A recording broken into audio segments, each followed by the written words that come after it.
วันนี้กะสิมาไหวเจ้าแม่สีเมือง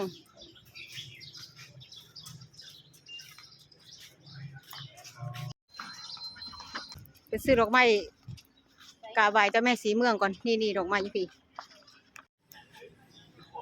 ไปมาหลายวันเริ่มเมื่อย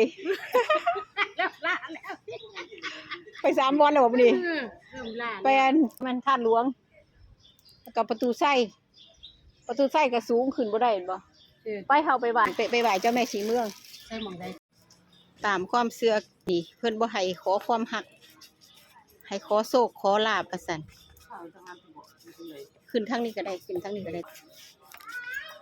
วันนี้เย็นคนมากราบไหว้เจ้าคนหลายคือด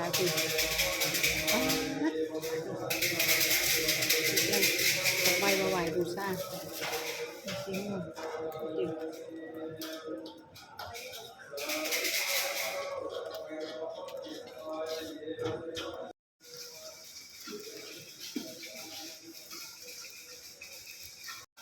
ก็เลยกับผูกแขน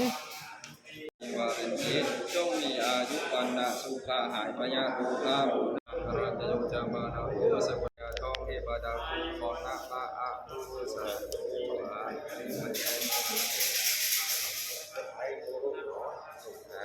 มีใส่เด้อจะทำปลอดภัยอยู่ที่แห่งบัดนี้เด้อสาธุ